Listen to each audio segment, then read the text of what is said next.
Today's episode of On the Move is sponsored by Holly Hill Transport, transportation solutions for equine athletes.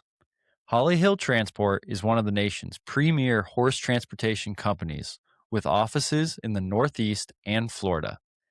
They primarily serve the transportation needs of the nation's top sport horse barns, as well as providing service for farm moves and single horse shipments. Their mission is to provide excellence in horse transportation and always give the horse a good experience. Holly Hill Transport is looking to add a few new team members to their Class A CDL driving team. If you have experience with horses, an interest in the horse industry, a Class A CDL, and a positive attitude, they would love to talk to you. They are celebrating their 25th year in business and are looking to move forward with the kind of people who share their goals and values. To learn more about Holly Hill Transport and what they have to offer, please visit their website at hollyhilltransport.com/job opportunities. You can look for that link in the show description below. And now, here's the show.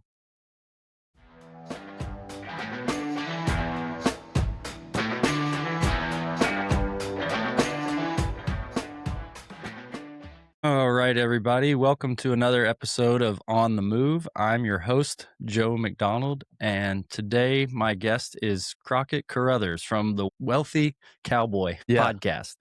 Awesome. Crockett, thanks for being here.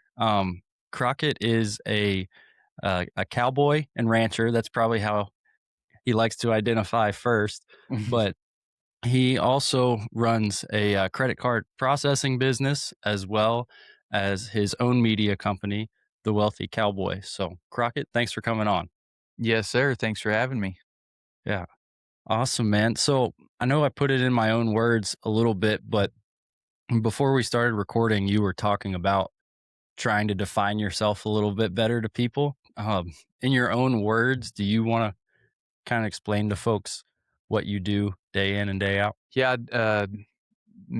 I don't have a very good daily routine, but so my main income source is credit card processing. So most, unless you own a business, you probably don't even know what that is. Credit card processing is any business you go into and they accept a credit or debit card. There's somebody on the back side of that that's moving the money from the customer's bank to the business owner's bank. So we're kind of that middleman that handles that. And so I deal with a lot of business owners, small business owners, um, doing that. And there's a fee associated with every card. So that's a big thing, is trying to save them money on fees, keep them in the right equipment, keep them with the right service that they want. That's that's kind of the name of the game.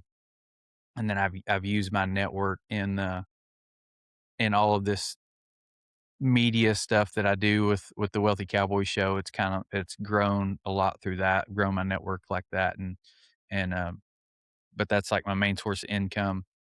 The media side, it's the Wealthy Cowboy show is the podcast on these podcast platforms: Apple, Spotify, YouTube, and then also, have all the short form stuff on Facebook, TikTok, LinkedIn, everywhere. I want you to be able to search Wealthy Cowboy and, it pop up. So, and then on that media, I say media company, media, social media, whatever you want to call it.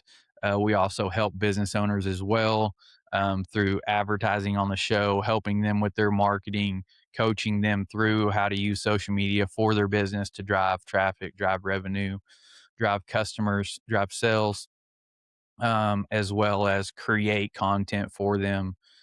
We go out and do business showcases of their business and kind of consult them a little bit on what to do with that, how to use it, all that stuff. And then the fun part of the things, how I got into all of this stuff was I love cowboy and ranching. I was a cowboy day worker. I would say down here is what we say, just a contract labor, going and help people work cows.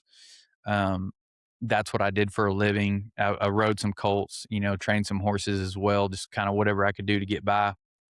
And uh, it wasn't making enough money, so that's how I got into the whole business thing. Now I get to go. I still cowboy and I still ranch. I have my own operation as well, and that's kind of the fun side of things. That's what I really love to do. So it's fun to go do that and also have income coming in from other places as well. Yeah. Yeah, you bet. So, okay, I would love to hear, I'm sure you've told that story a time or two, but I would love to hear how that comes about because there's a lot of guys who start out at whatever age, they leave high school or get out of the military and they're day working. They're doing the thing, right? Like I'm starting colts and shoeing horses and day working Mhm. and all the odd job things that it's like we get it. You want to be able to wear a cowboy hat for a living. And these are all the things you got to be able to do to piece that together. And it's not uncommon that eventually, someone finds a niche and they go off somewhere like, doing this or doing that. Um, Credit card processing is probably pretty low on that list of like, oh yeah, so and so who used to day work and ride Colts, like he's a credit card guy now. Yeah, Usually it's like, oh, he's a welder or got a job at the sale barn or yeah. something more along those lines. So can you talk about what, like, was that your own doing or did that something kind of fall in your lap or a mixture of both? Yeah, it really started with podcast. I started listening to, the first podcast that y'all might know of is, Cow Horse Full Contact.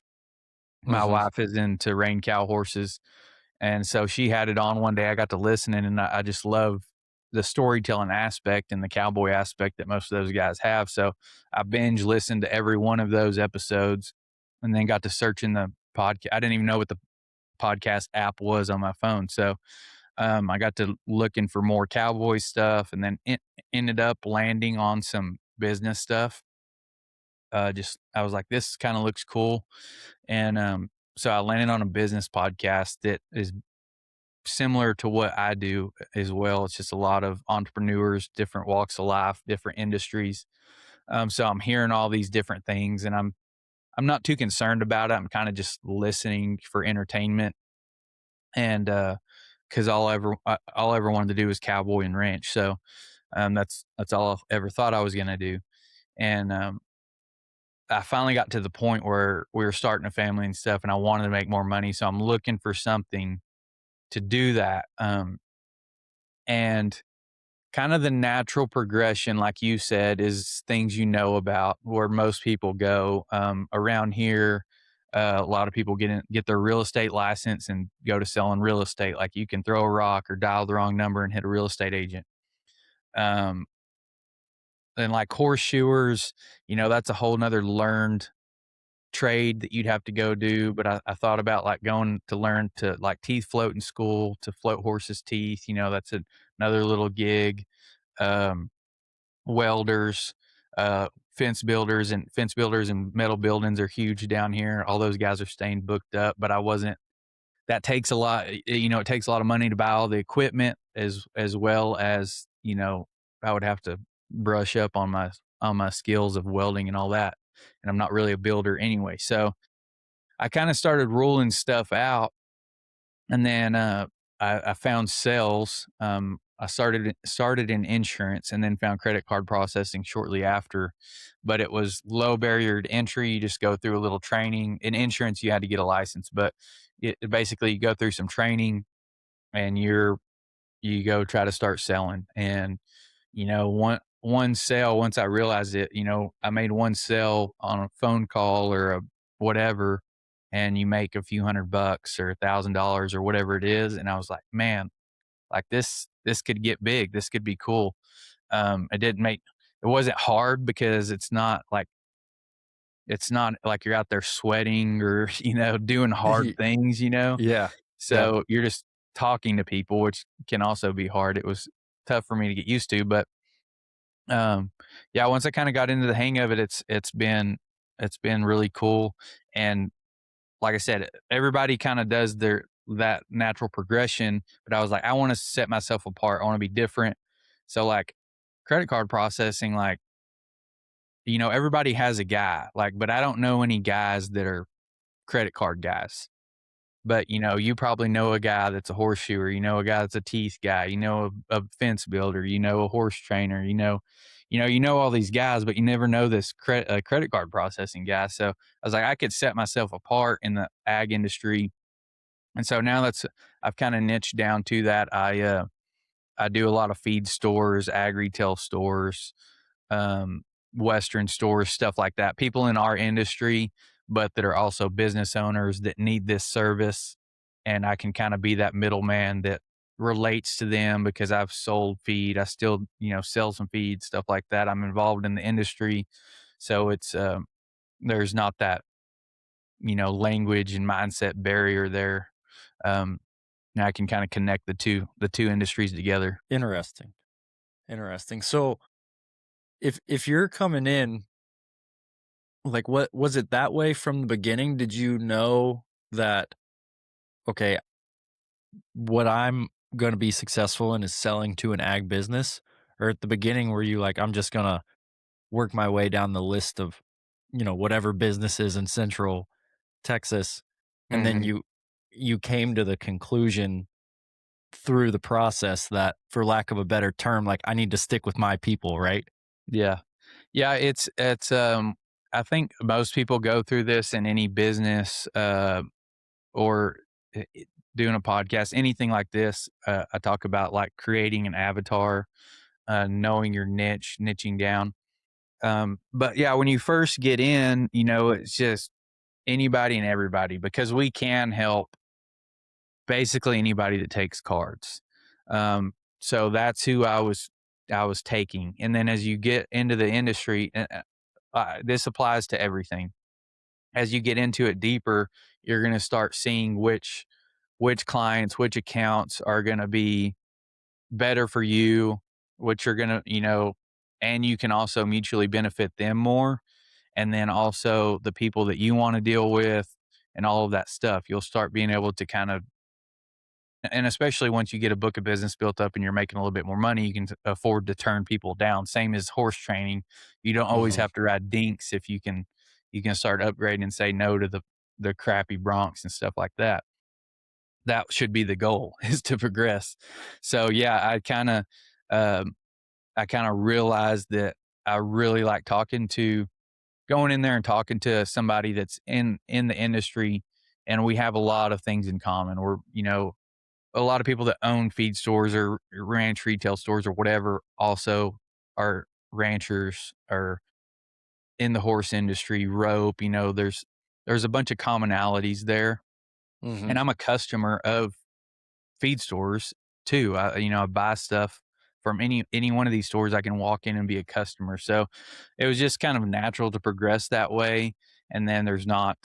Uh, I want to go somewhere that's a blue ocean, like not a whole lot of people, not a whole lot of payment processors out there, credit card processors out there saying that they specialize in the ag industry. So I can set Mhm. myself apart again that way by being, hey, I'm the only guy that understands the industry, understands your business. I'm a customer, I'm involved, I give back, and I promote the industry. So it kind of just progressed that way. But I think any business you're going to get into that, and you're gonna find your niche within a niche maybe, and you're gonna try to progress and get better clients and get better, better at finding that deal that you want to do. Do you have a horse or ag related business? On the Move has a truly global audience that reaches listeners from every corner of the horse world. We are currently looking for sponsors to run advertisements for on the show. If you'd like to get involved, you can reach out to us on Facebook, Instagram, or email us at theonthemovepodcast@gmail.com. And now, here's the show. Yeah, yeah, 100%.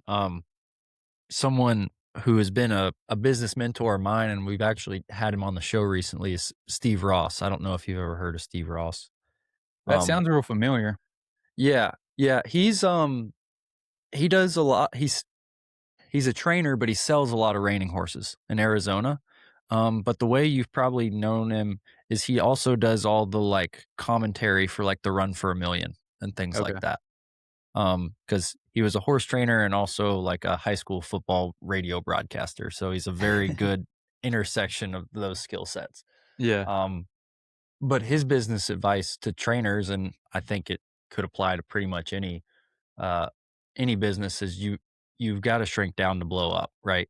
It's not that foreign of a concept, but man, like a lot of these business concepts, I don't know if you feel this way. It's really easy to sit down at a table and talk about them and be like, this is a simple concept. And it's like, yeah, but it's really hard to put into practice Yeah. when you're like trying to find two pennies to rub together and you're Yeah. like, how are we going to shrink down? I'd take money from anybody if it was green right now, Yeah.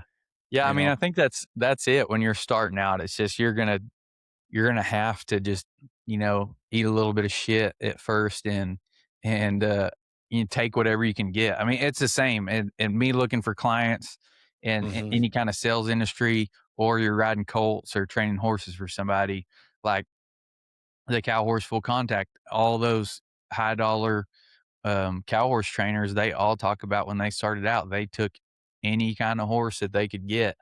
And then, eventually you find that one client that maybe gives you a really good horse, gets your name out there a little bit, and then you get that next one and the next one, and then you just progress. I think that's a story of most people. Yeah. Yeah. I totally agree. Um, totally agree. And you know something, as again, I don't feel super experienced in this yet, but as I've, spent the last half decade being a business owner, the more and more I realize just how incredibly important the relationships are. And that is gonna like someone might be driving in their truck listening to this and be like, that is really, really obvious that relationships are important in business. But, I can't overstate the value that familiarity has to a customer, right? The person that taught me this, I got a really good family friend I've known all his life, and he works for OBS Feed in Ocala now, and his job is to drive around Ocala, Florida, to different horse facilities and sell horse feed. So, like, that's a really good way to stay really, really busy all the time, right? There's 10,000 permanent horses in that county, plus all the ones that go there in the wintertime. And his priority is not in a sleazy way, but his priority is to go around and like be friends with everybody, right? And be involved and know what's going on. And I don't think that really sunk in for me until I was a business owner and I was looking for, feed to buy or a farrier to use or just any service, right? And it's like, man, the ability to just write a check and have the feeling that someone is going to take care of it, it it means the world to a business owner. Um, but you learn a lot, or I feel like I have. You can learn a lot of hard lessons. Most of the time, you write a check until you find your person and until you find your Crockett who's going to take care of all the credit card stuff. Right? There's just you just sleep that less easy at night, basically, because it's just one more thing that could happen. Right? Mhm. I I don't know if that's always been apparent to you or if you see that in your business, but yeah, the ability to just deal with someone who's familiar and, for lack of a better term, just gets it, that's invaluable to business owners. Yeah, I mean, there's a bunch there as far as a big thing I started hearing when I got into listening to a lot of podcasts and personal development was your network is your net worth. And Mhm. that is that is huge. Like you need to be going out and being known, meeting new people.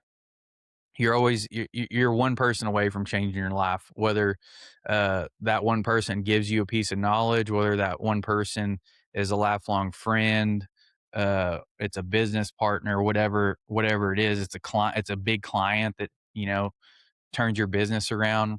I mean, it's always a person. And then Mhm. talking to business owners a lot through the show and through the card processing and stuff is the best thing and the worst thing of any business is the people.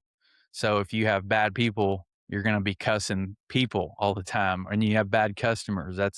And you're going to be in your business working your butt off and have headaches all the time because you have bad people around you. But if you have good people and you have good customers and good clients, then you're going to say that's the best thing about your business. It's going to allow you to take time off and go on vacation or go do other things or sit in the office and grow the business because you know that these other tasks are being handled by your employees or your partners or your subcontractors or whatever it is. But it's all about the people, the network. um, I think Steve Jobs said that the number one job of a founder or CEO is to recruit. Like that's the Mhm. biggest thing. Like these companies are always just looking for top talent, just want top people around, and that's how you really grow and scale. Yeah. Yeah, 100%. And so, again, to me, that's one of those principles that it's really easy for 2 guys with microphones in front of them to sit and talk about, right? So, I can talk from the experience of a horse trainer. You come in and it's like, we're working these horses every day, we're getting them better. Like, you have a craft to hone, right? And you're trying to do that. There's gonna come a time where you have to balance that with, me going to like a Virginia Horse Council meeting or something, right? Like there's just some event where it's like, well, I could take the day and go do this, and technically on paper no work has been done, right? Besides feeding the horses in the morning. Um but you're potentially one step closer to finding that person that's going to change everything for you. Not that it's not gonna be up to you and you're not gonna work hard yourself. But again, you're that much closer to building that network you need to have a successful business. And I feel like in any business, I'm sure that's really hard, but especially something hands-on like horse training. Um, it took me a couple years to really see the value in like, I need to be able to leave for the day. And um, not that I'm not gonna neglect my horses or anything, but I need to be able to step away and not like work on the business, not in the business, right? Mhm. Yeah, we were just talking about that earlier in an interview. Was being able to take the time to just think and work on your business and evaluate. And um it's a hard concept for our industry, and I'm sure it is for you, and it still is a little bit for me. I'm starting to get a little bit more used to it, but I'm used to being outside and working and you know sweating and doing something with my hands, and that's how you feel productive. But where you actually make money and grow your business and go to that next level is sitting down inside. Sometimes I go on walks, but like taking the time to not really do anything. You're just thinking like, Mhm. what's the next thing? What's the next thing I can do to grow my business or be more efficient or be better at what I do? How can I get that next client? What's my marketing? What's the next thing? Who's the next hire going to be? Whatever it is, but sitting down and really like using your mind to evaluate where you're going next. The first thing you got to do is evaluate. Most people skip this step, is evaluate what you want.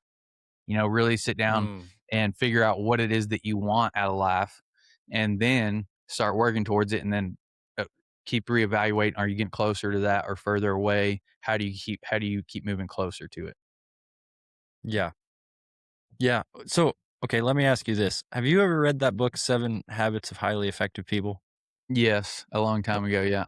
okay. So, maybe I'm just projecting. I'm in the middle of reading that book now, right? Um, and basically a Cliff Notes version of the beginning of that is you have to define your principles, right? And then your principles are your guiding light for um, how you're going to manage your time, schedule things out, stuff like that. I would imagine we talked about it earlier. You kind of have a formula where you've got like a podcast day, right? Today you're in the middle of doing your podcasts, other podcasts, um, and part of your podcast product is you and your kind of business ethos, right? I imagine coming and as tiresome as it might be sometimes to have that many conversations in one day, I imagine it might be helpful to like sit down and have conversations like what we're doing right now because then you can, do your 2-hour drive home and you basically just had to say your principles over and over and over again. Like it kind of like realigns you in a way. Do you ever feel like that? Yeah, yeah, the media, the whole social media stuff, um, the stuff that I put out a lot and the stuff that I say it a lot to remind myself, like, a lot of it's like documentation, that like, because I'm not perfect, I don't always, do what I preach, I'm like, but I'll try to recognize that after I did something like, man, I really got to work on this, or I shouldn't have done this, or shouldn't have done that. But yeah, I try to document all that stuff and like sometimes I just talk about the stuff that I've learned. There's like a lot of the stuff is my personal experience and things that I messed up on that maybe you're going to experience and maybe you could avoid it. But yeah, I try to just document all that and like reflect and be like, man, that's a good thought. I'm going to write that down so I can see it in the future. Other people maybe can see it and get some value out of it. But it's definitely, and yeah, it's cool too on the drive up here, drive home, I get to reflect, um, driving. I've been blessed to be able to drive a lot. We're in the truck a lot. Even when I was day working, I was driving back and forth a lot, and that's really good reflection time. And Mhm. I use it for reflection and for education. I'm listening to podcasts, I'm listening to audibles on there. So, or YouTube videos, whatever I can get. Um, so if you get to drive and commute somewhere, it's a blessing to get to do that. Can be some time well spent. Yeah. Yeah. Good perspective on it. To have that time be a blessing and not having to be in the truck. Um, ha- have you ever heard of 310 Ranch Life, the rope company? Yeah. Yeah. Yeah. So I'm friends with Dalton Darnell. He's the son. It's him and his dad own the company, and they've both been on the podcast. But they're good folks. But I'm gonna he's got a Bible verse that goes with it, and unfortunately, I can't remember the verse. But he goes and he teaches people at his ranch roping clinics and things like that. And he's a very good teacher, I think. He, especially for a guy his age and doing it as long as he has, he's a very gifted clinician and teacher. But he feels that, all of his failures are God bestowing wisdom on him. And it's his responsibility to share all of his failures with as many people as possible. And there's a Bible verse that goes with that. And unfortunately, I can't recite that off the cuff, but I absolutely love that perspective he has on it because, you're talking about this stuff and sometimes it's not very easy to get on and be like, "Hey, you need to do this because I know firsthand because I've screwed up here." Right? Like it's it's one of the hardest things to do, especially as men, to share your failures. One, just share your failures with like your wife or your friends or anything, much less broadcast them on the internet. Um, so I I really respect that you also have what I see as a similar perspective to him, where it's like, you know, if you do anything in life and really put effort behind it, you're going to take some bumps along the way. Um, Being willing to share those and maybe help the people that are farther back behind you on the path. Um, I think that's one of the best qualities a man can have, because there are people out there who, and I think it's going away with, I don't know how old you are, but I would say like our generation. But back in the day, I don't think people shared where the bumps and bruises came near as much. Um, so all that to say, I appreciate the perspective you have on it, and Dalton's perspective of it's my responsibility to my creator to share as many of my failures with my fellow man as possible. Um, I think that helps people go a long way and means a lot to a lot of people. Yeah, I think like if nothing else, as I got into studying successful people, reading biographies, following them on social media, listening to the podcast, is that most of them really two big things. I actually made a post on this the other day, but two big things. One is that they all went through a sucky part of life. Hardly anybody starts something good that didn't start out with them being broke and poor and sucking and wanting to quit and questioning themselves and all of that stuff at the first for almost to their breaking point. Like that's almost everybody's story. The other one is that they're not geniuses. I think it used to like a big misconception is that it's like a you and them, like they're just a better person. That stuff is for wealthy Mhm. people. That stuff's for rich people. That stuff's for business owners. It's not for me. That's not true. Like you can think like them as well, and you'll get if you do the things they did, you'll get to where they're at. So they're not like most of them aren't geniuses or way smarter or they may be less smart than you are, but they went through the sucky part and they stayed consistent, they stayed persistent and kept going and kept pushing. And I think a lot of them, of course, there's all kinds of different people out there, but there's just so many people out there. Like I'm not scared to go ask a successful person, um, about how they got there, what they're doing. Is I try to soak up as much as I can because most of the time they want to tell you, they'll give it back to you Mhm.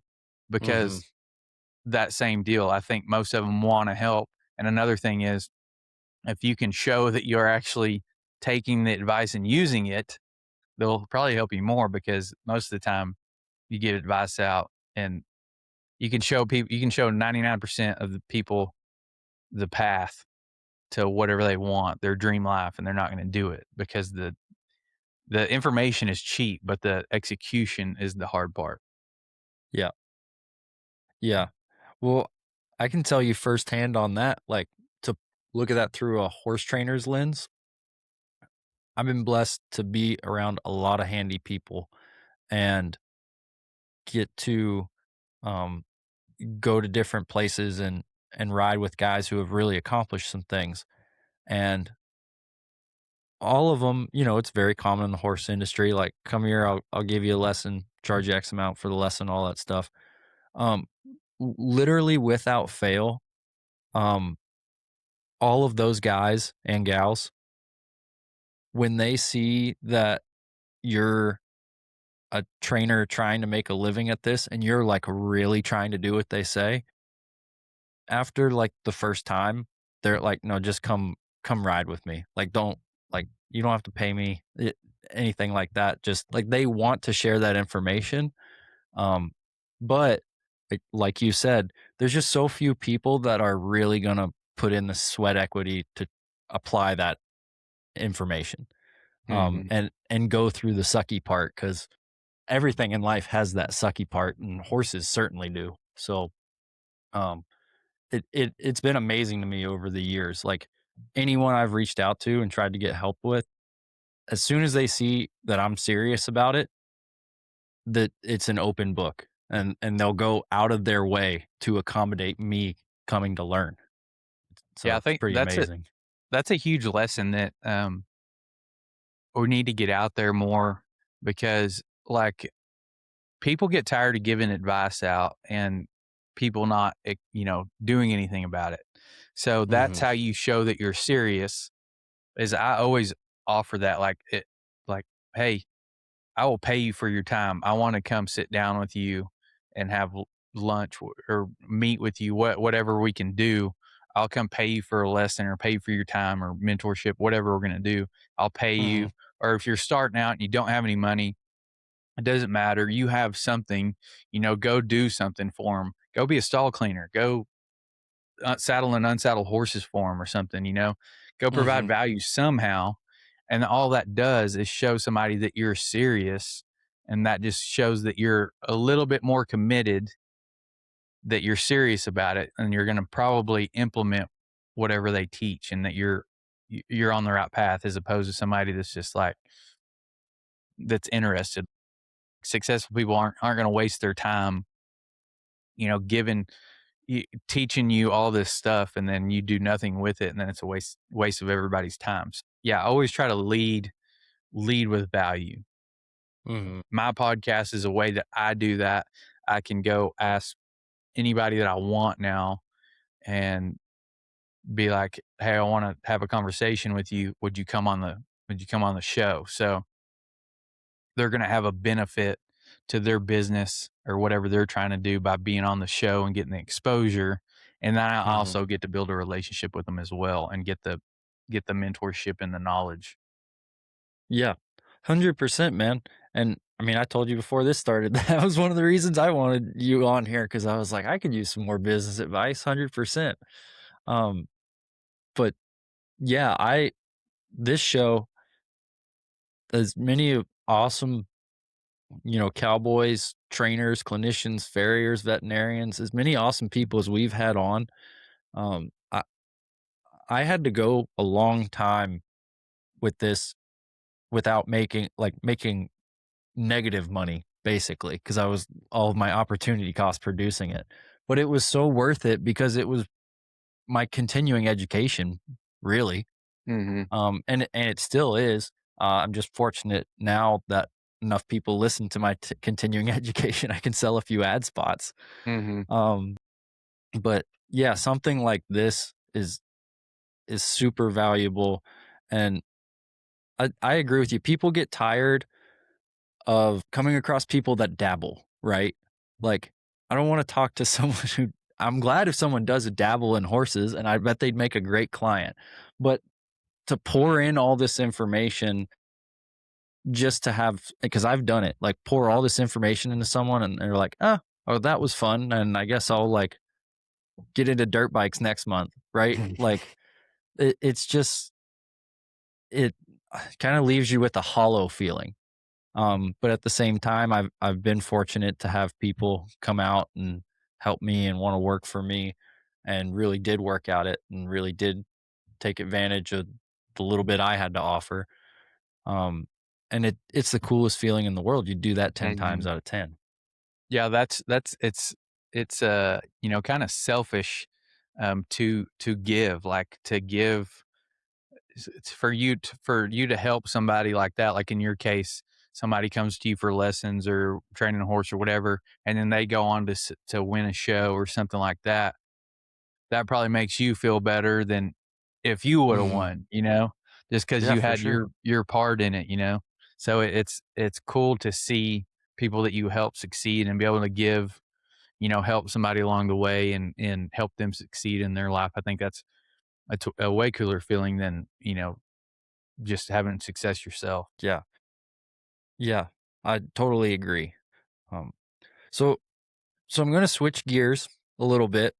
Um, Obviously a big part of your brand and your identity is the business advice, right? We've been talking about how to learn, how to improve your business, um, and a big part of that is making money. So one of the other things you've done from this success is you've gone and you bought a ranch, right? Yeah, well, we had bought it before I'd ever got into it. Uh, Okay, yeah, okay. and not So I don't call it a ranch, but we have 100 acres. okay, gotcha. Yeah, Well, so It is nice. Yeah. Yeah. Well, I wasn't sure. I, gue- I guess here's another question for you then, because said ranch, which is fair.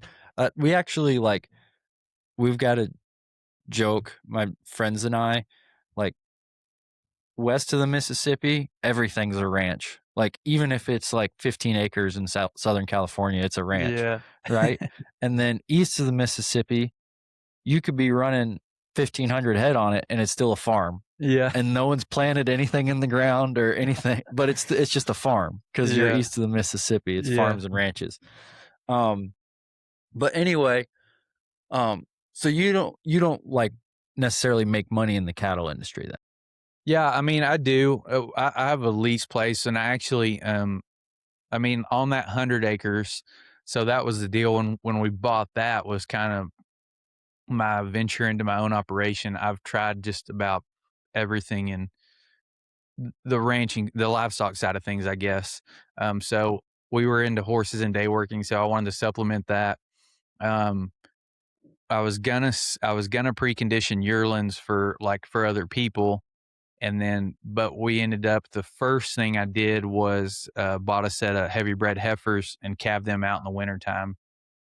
That turned out really good. And then I thought I was really smart and bought another set of heifers back right before summer, and then it never rained again for a long time, and so it ate all that profit and more up feeding them. So then I think after that I got into sheep and got into sheep, um, and kind of trading some. I've kind of traded some cows, put them together through the sale barns I was working at. Put some together, would sell, mark them up a little bit, sell them or calve them out or something. Buy like little uh, small, dogied out ranny calves that were rough and ugly, and I would rope them and feed them and grow them until they slicked off and got big, and I'd sell them. I've fed sheep and goats. We have a set of goats and a set of ewes now, um, that are just like breeding stock. And then I think I'm 3 years into I bought a set of cows. I found a lease place and bought a set of cows. It was a real um, rough place, so I bought Longhorn and Corriini cows and put beef bulls on them. And Mm, I've lost that place, and I moved them around several times now, and I just put them, so I've condensed them down a lot. Uh, but what's left, I have them turned out on a partnership deal now, so it's all passive for me. But yeah, it's I've been involved in it in some capacity, but the business is my main focus now. So like the cows we'll go work them, um, but like I'm not day to day taking care of them anymore.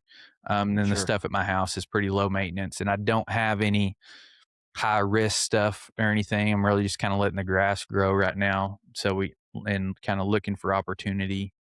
Um, I'd weaned the calves off of those cows and had them at my house on feed, but now there's not really anything there. I've got there's a few heifers there I think that are growing that I'm getting ready to sell, but that's about it. Kind of around my house just trading. I'm looking at different lease places and stuff, always looking for opportunity, um, and trying to.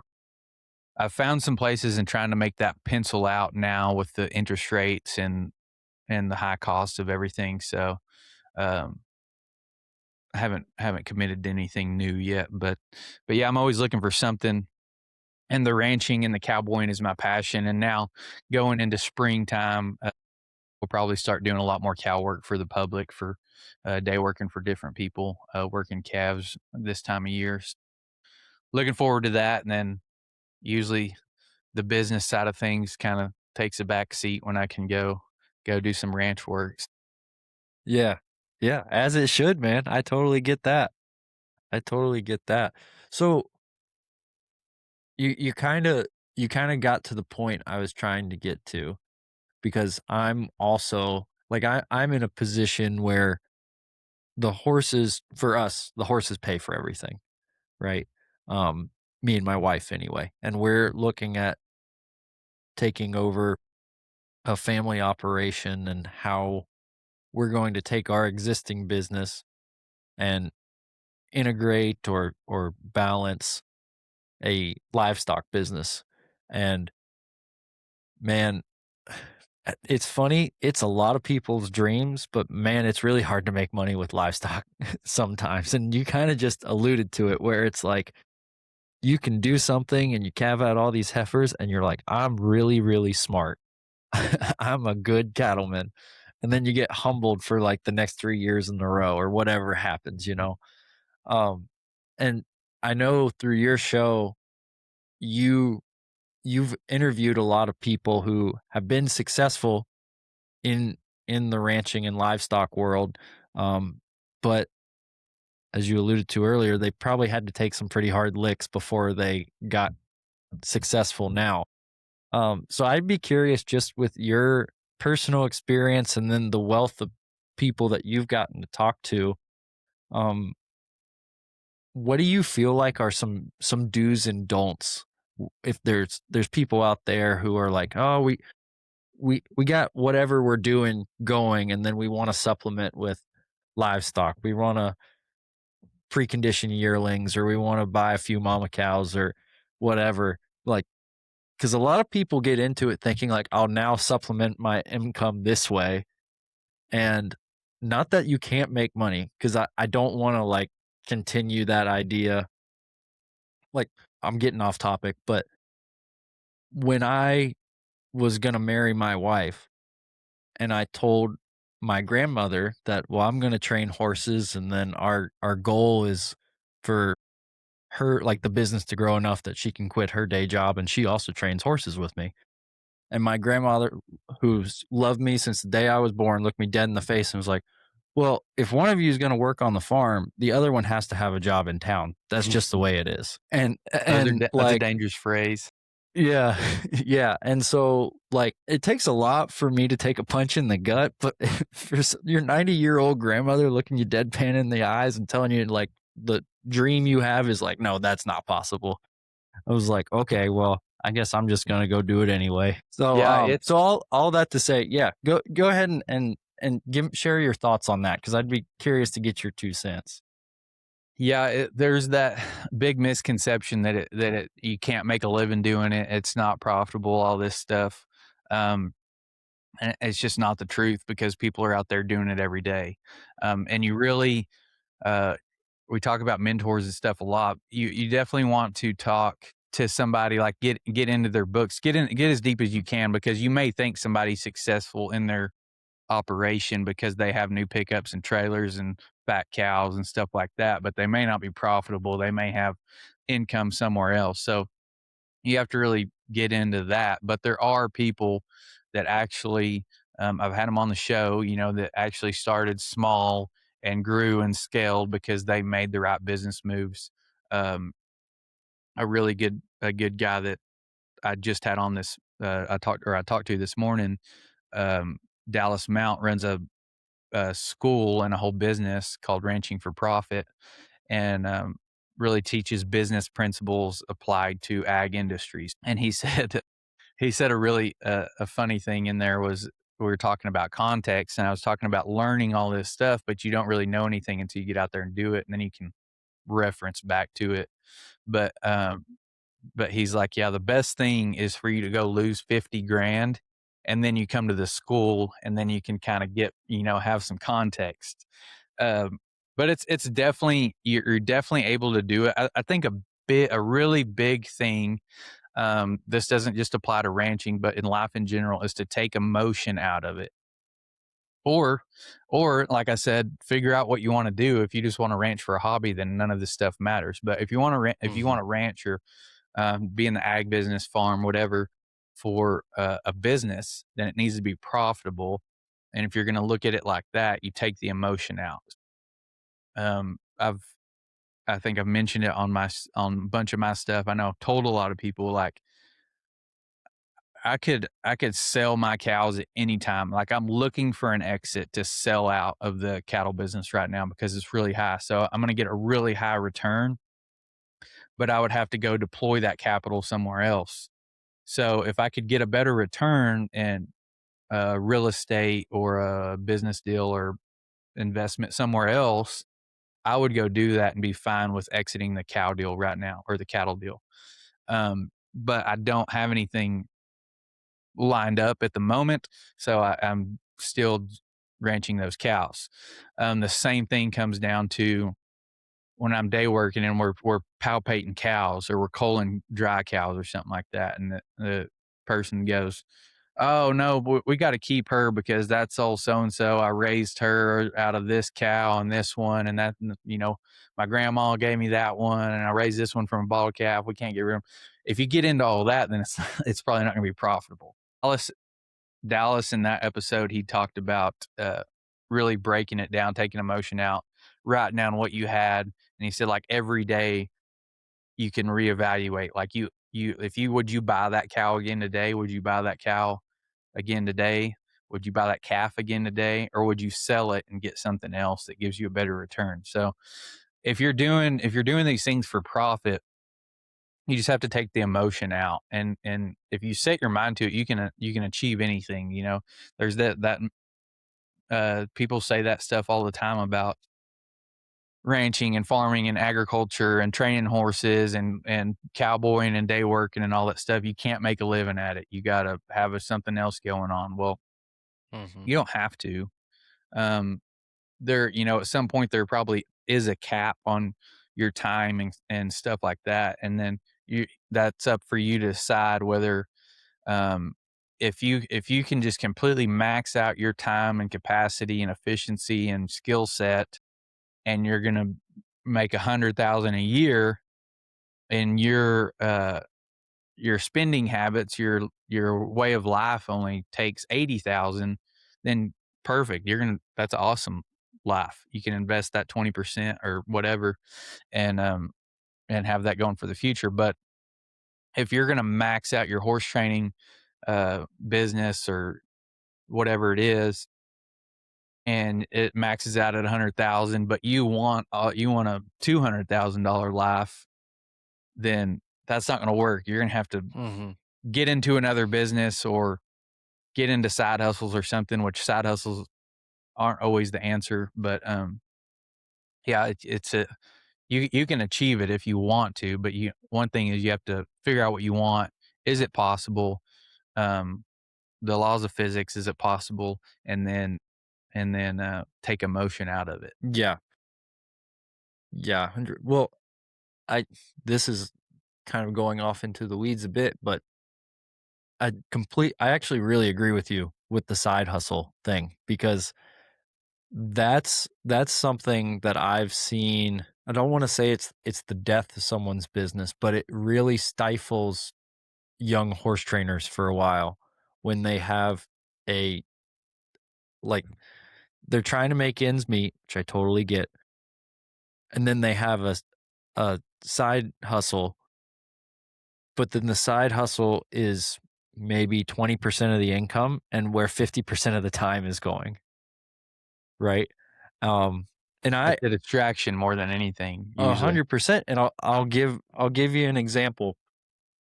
When I first started, um, I left my day job and I had horses lined up for like 6 months to ride. I gave myself runway and I was like, if I can feed myself for another 6 months if I never get another customer. I'm located probably about 15 minutes from Virginia Tech's campus.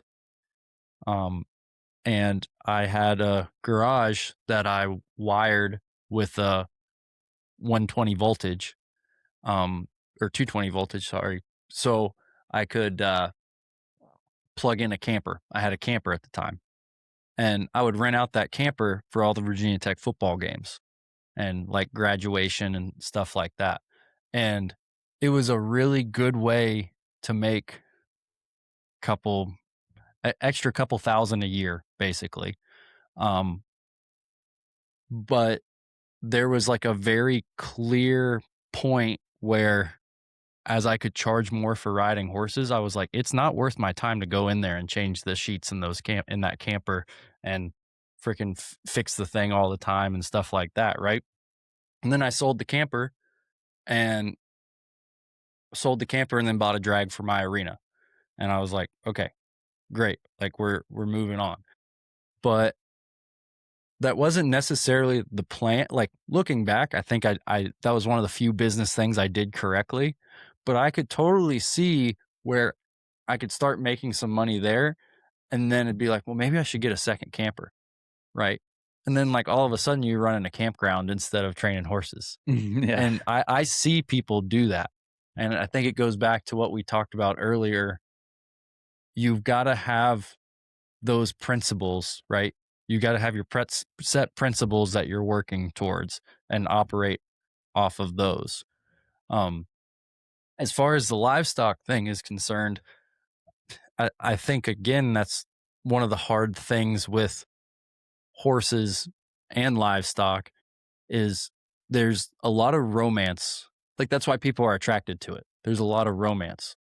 I mean, we're sitting here in an interview and you got your straw hat on and not hating on your straw hat, but it's like people like cowboys, right? People want to be cowboys.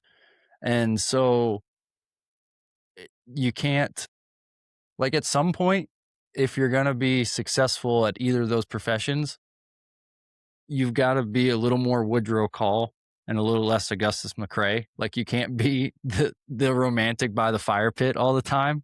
And I think that's the other thing I see with horse trainers a lot is they're the romantic reading by the fire pit instead of like, and it's tough too because you like the difference with cows is like, okay, we're just going to sell that one, right? And then it's really dollars and cents. Horses are a little tougher because you're dealing in the art market, right? Mhm. Like they're worth whatever anyone's willing to pay. And so, and there's not like, it's not like cattle where there's a terminal point for everyone involved. It's like, well, you could go on and, there's all these horrible things that could go happen to horses. So it's like, well, maybe we're in a bad business situation, but we've got an ethical stipulation where we got to at least find some kind of landing point for this animal if you're not going to put it down. Um, so, so I think it's tough, and it's probably why, like you said earlier, a lot of people take business advice, and then I don't know if mental fortitude's the right way to do it because it's not like being successful in those industries just means you got to be like a cold SOB, but you have to have some level of practicality where you can send bad deals down the road when you realize you're in the middle of a bad deal. Yeah, I had a cattle guy on, like a real a while back, and, he said he had a whole list of, like, business principles that he runs his company with. He has a in-town business and a yearling operation, but he was, one of the big ones was sometimes the first loss is the best loss, and, so it's hard to, get into your emotions knowing that you're gonna sell something. It happens to what, 90% of horses, like, they're not gonna be something great, so Mhm. but this somebody's invested, paid 10,000 for him as a colt and invested, 10, 15,000 in training plus all the feed and everything. And so you got 25 grand tied up, say, and the horse is going to bring 10,000 maybe, or we can keep pouring money into them every day. So what do you want to do? So let's take the 10 grand, go buy another $10,000 horse, and hopefully that one turns out to be $100,000 horse, you know? Yeah. Um, yeah, the horse deal is, uh, different. I always just rode like, cheaper stuff and like 30-day colts and 60-day colts Mhm. and stuff like that. And then, um, trading on stuff as far as margins, like buying a young horse and I'll ride it and get it trained roping or ranching on it or something.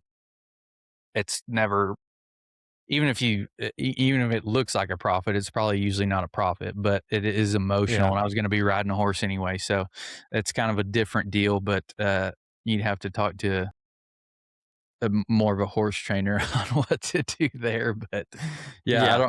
I don't know. It's yeah, the horse deal, but I always try to look at stuff just like if you're talking about diversifying into the livestock, taking on the ranching or ranch farm operation as well as your horse training business, and then you got to say what's the best return on my time.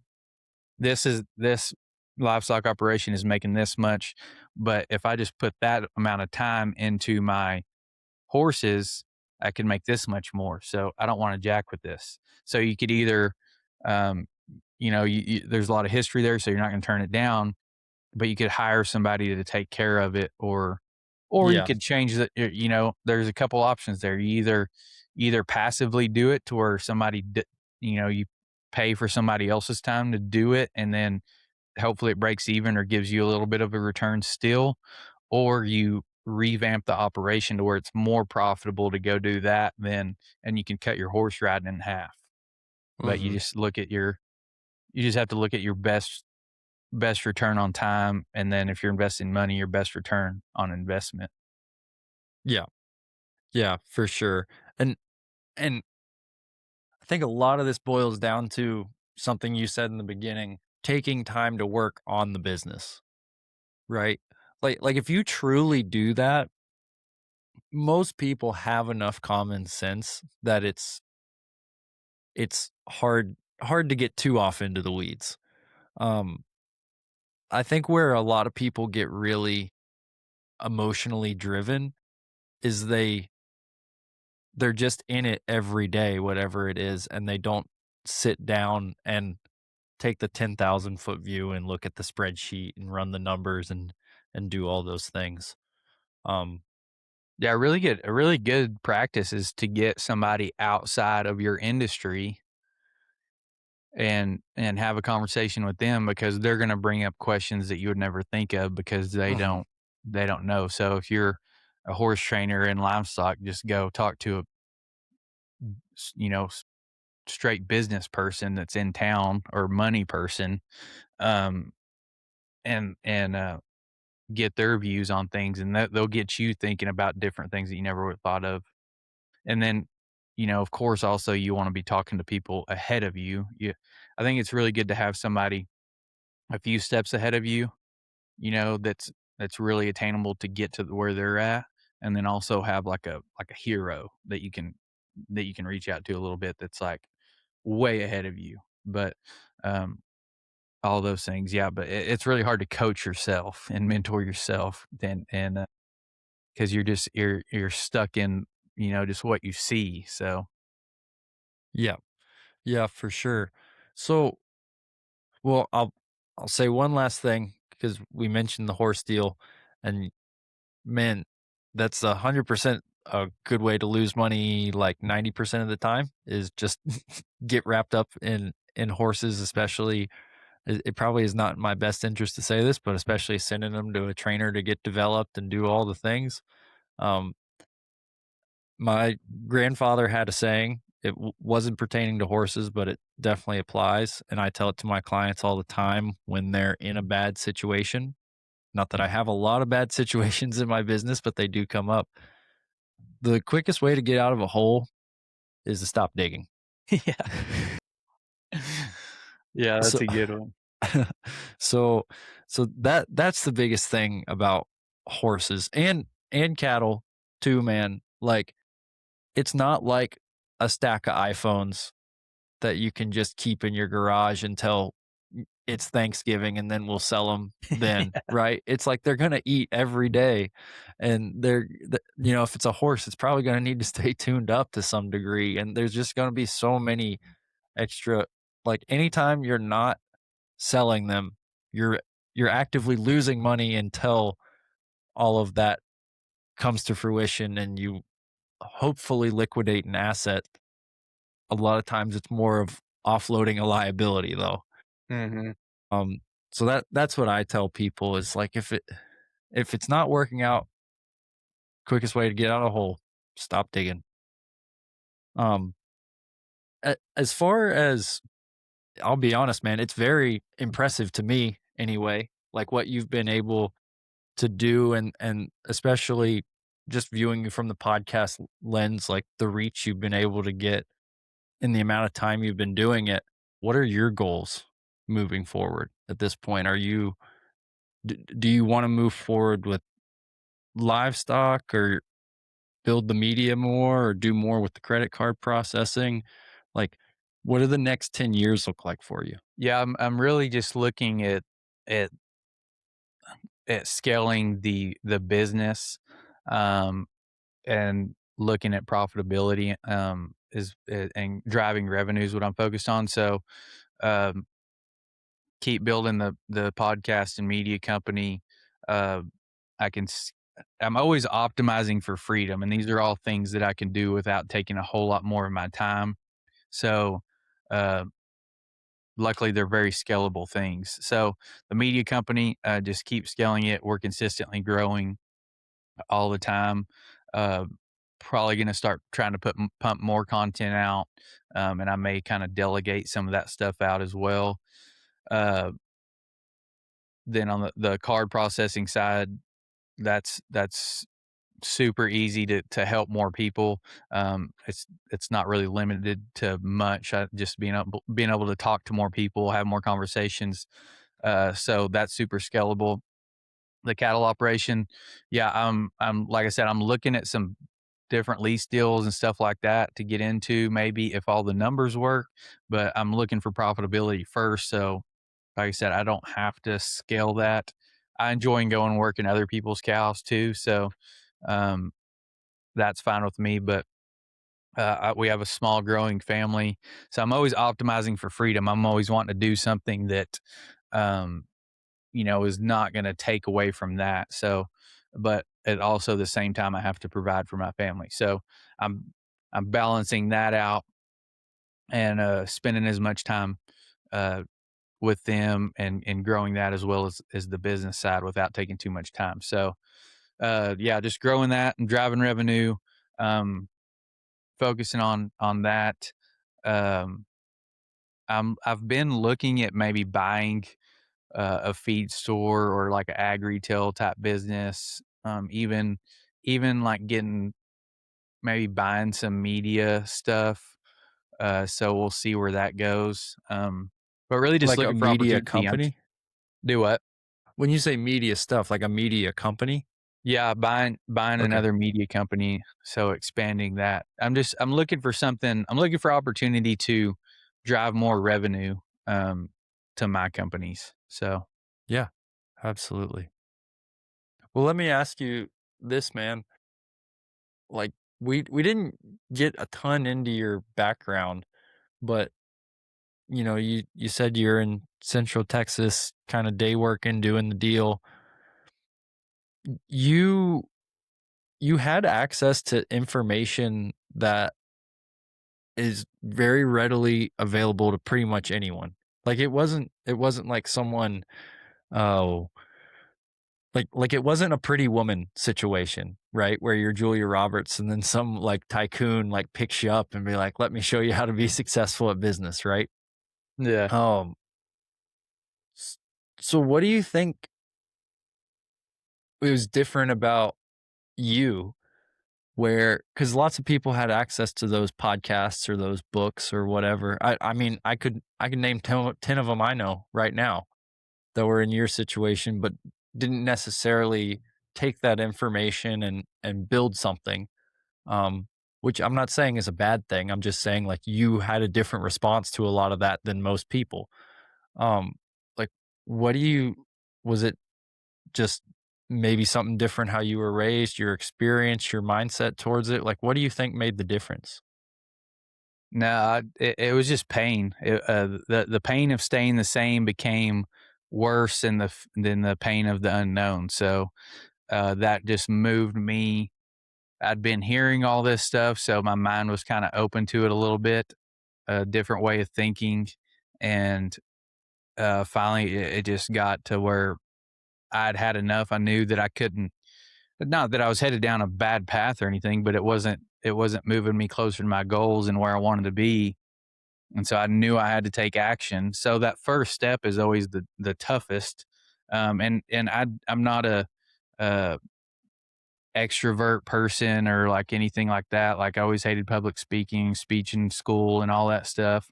But it came to a point where it was like, I don't care anymore. I don't care. I don't care what other people think. I don't care about anything. I think this thing will get me closer to my goals, and I'm gonna go do it. And I don't care about anything else. And then the first time I got rewarded for stepping outside of my comfort zone, now that's like now I'm addicted to that. I know that Mm. as to grow, I have to step outside of my comfort zone. So you're gonna have a little discomfort, but you're eventually going to get rewarded for it. And it's happened to me over and over and over. Every time I push a little bit more, you get rewarded for it. And most people just never take that first step, or they quit before they get rewarded. When all this was going on, and this might be too personal of a question, when all this was going on, were you married at the time? In the middle of it, so yeah, we it was a lot of life changes. Like right when I was turning 30, so like 30 was a milestone. I don't know what all it was, but all this happened at once. So I was turning 30. I was working my ass off, and I was still feeling broke. But I was spending all my time, and got engaged, and we had a baby on the way. Mhm, So all this was happening all at the same time, and yeah, so the pressure was on, but I had the perseverance to like stick through, lived on credit, and just scraped by for uh, a year and a half, 2 years, something like that before, things started paying off, and actually working like they were supposed to be. Like, I think most people would've would have probably quit.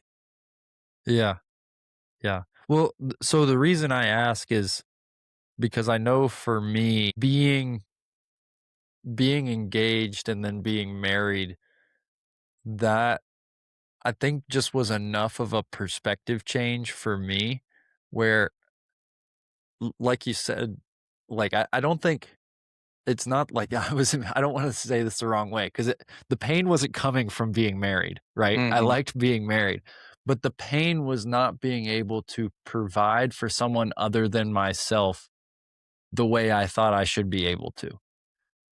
And prior to that, I think it would have been fair to say, like, there was a level of frustration for not reaching my goals, but I could live with it because the only one suffering the consequences was me. And I think that's a trend that's common with a lot of men is once you something outside your bubble is something you're also responsible for, um, you're willing to do like willing to scrape by and do that year and a half that's really sucky and you live off credit and you just make it work. But until something like that comes along, a lot of people don't have that motivation to change. Yeah. Yeah, that was for sure me. Like I said, it all happened at the same time, and it was always before that. It was always life was a party. Very selfish. So I knew if I had money, I spent it, bought whatever I wanted. I knew I could go to work tomorrow and make some more. So yeah, it was very selfish, and then just the whole settling down. And it's crazy to me because I see a lot of people that get married or have kids, and it doesn't change their perspective. Speaking from the men's side, because Mhm. but like it's crazy to me because it completely did a 180 on me. Like, and then I was also listening to these podcasts and learning, more or less. It's kind of, yeah, it sounds dumb to say, but like what a man should be, a Mhm. protector and a provider. And so I did. Like you said, I didn't have outside pressure, a little bit, but I didn't have a whole lot. It wasn't coming from the outside. It was just me very uncomfortable not being able to feel those duties of protector and provider, um, Mhm. with a wife and child. So that's what really pushed me. It was like I need to provide, and I knew that like to give them the life that I wanted to give them, I needed to make more money.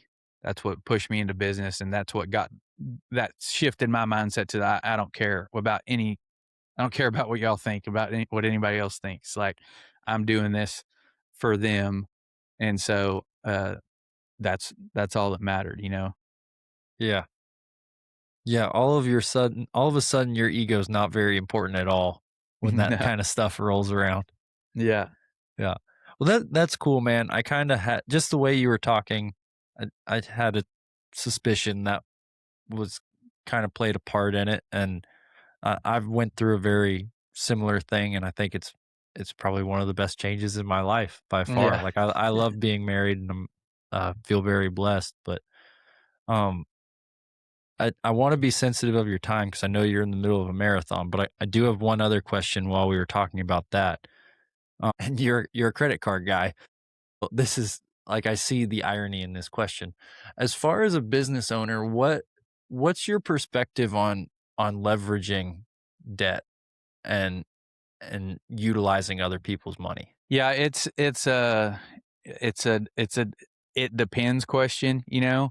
It Mhm, depends on how you're using it. If you can use it to amplify something good, then I think I would use it. I use it, you know, sometimes, but and it also depends on your risk tolerance. Like, I also am not afraid to bet everything. So, like, I'm not scared of it, you know what I'm saying? But some people can't sleep at night knowing that they have debt or, you know, something, or unpaid bills or something like that. So, if it's gonna, like, take away from your quality of life, then I would be very careful and maybe not use it. But if you're if you can tolerate it and you have something good going, like, if you can go, like, ad spend marketing is big stuff that I'm into. So, like, if you have a business and you're spending um $100 a day on ads,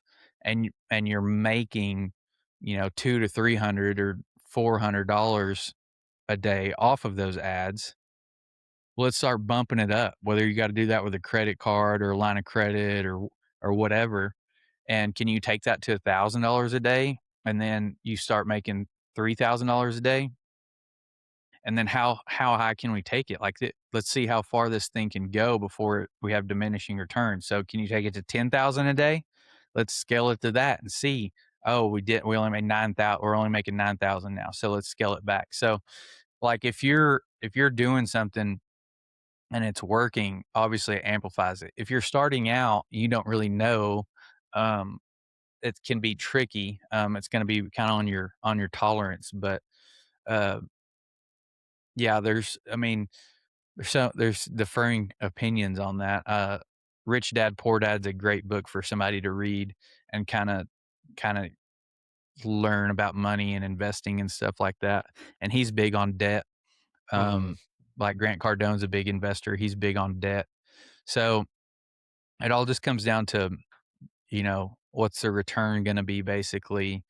Um, if it's just your lifestyle on debt, you definitely got to be careful on that. And saying that, we just bought a car last night, so it's definitely not a the smartest move, but it's a Yeah, lot, you know, it's a lifestyle move. But um, I we'll get that. figure it. My wife's Ford Escape decided its transmission doesn't work anymore, so that's what we get to do on Monday after the horse show this weekend is go buy a new car. So I Yeah, totally get your pain on that one, man. yeah. So like, the consumer part of it, like, we just have a financial. You know, there is no financial education in the country. All the consumer debts at all-time highs for credit cards, Mhm. uh, auto loans, all that stuff, and then people gripe about housing prices and beef prices and stuff, but you've spent all your money on crap that you don't need. So, um, Amen. debt can be good. Other people's money, you can get creative. There's a lot of cool things with leverage, but it's something it can really amplify the good things or amplify the bad things. So Hmm. That's a very diplomatic answer on debt. I use it, and like I said, we lived basically on credit cards for a while, and but I knew, like, when things started working, that I could pay them all back, or if nothing else, I could get a job and eventually pay them all Right. back. So, Yeah. like I said, I'm not scared of it. I Mhm. use it. The credit cards were a function of you betting on yourself, really. You know, it wasn't like and betting on yourself in a way you could control, not going and putting everything on red 18, you know? Right. Yeah. Yeah, you're in control of it, and I think and anybody starting, I mean, like I said, it's gonna be tough to start anything from scratch and not take debt on in Mhm. some form or fashion, whether you're gonna have to give yourself a salary to live on for a year before your business takes off or whatever it is. So, um, it's it's somewhat necessary in a lot of cases. Yeah, yeah. I feel like there's a balance too because I mean, it's literally gambling, right? It's like the more debt, it's the more you're betting on yourself. And if you are starting out, there is an element of you don't have debt, so you have some more flexibility in the directions you go. But then as soon as you get leveraged in one direction, it's like now you're committed to the like you're on the carousel ride and you might not get off for several rotations because you got to see this thing to the end. So I tend to agree with you that it's a it depends question. A lot of times I try to look at it through a function of time, right? Like if I know I can pay this thing off, it's like, okay, that's great, but that means I'm committed to doing this thing for X amount of time. Um, and obviously anyone who runs their own business uh looks at their time and money as interchangeable, or they should. Mhm. So cool, man. Well, this has been this has been a fun conversation. Honestly, the coolest part about doing this podcast is like it sounds dumb, but it's like you can be on my phone screen here, and then all of a sudden, like now I'm talking to the guy. I'm like, dude, he's like a real person, and Yeah. it's fun. I really enjoy it. It's a cheap thrill, but I enjoy it. Um, so for anyone listening, you want to plug all your stuff before we go, so they can find you after they're done listening to all my podcast episodes. Obviously, Yeah, yeah, any social media platform, I hope if you search the Wealthy Cowboy Show, you're gonna find it or the Wealthy Cowboy. Um, the podcast release, the interviews release on Tuesdays. I do little solo episodes on Thursdays that release on Apple, Spotify, YouTube. Like I said, I'm on all the social media platforms with the short form clips and stuff. I'm most active on Facebook, so Facebook or Instagram if somebody wants to reach out to me or something. awesome, man. Well, for everyone listening, don't forget to like and subscribe the On the Move podcast. We're on Facebook, Instagram, TikTok, YouTube. Every interaction you give us on social media keeps this going and keeps cool guys like Crockett coming on the show. So, Crockett, we appreciate it. For everyone listening, we'll see you guys in a couple weeks. Yes, sir. Thank you.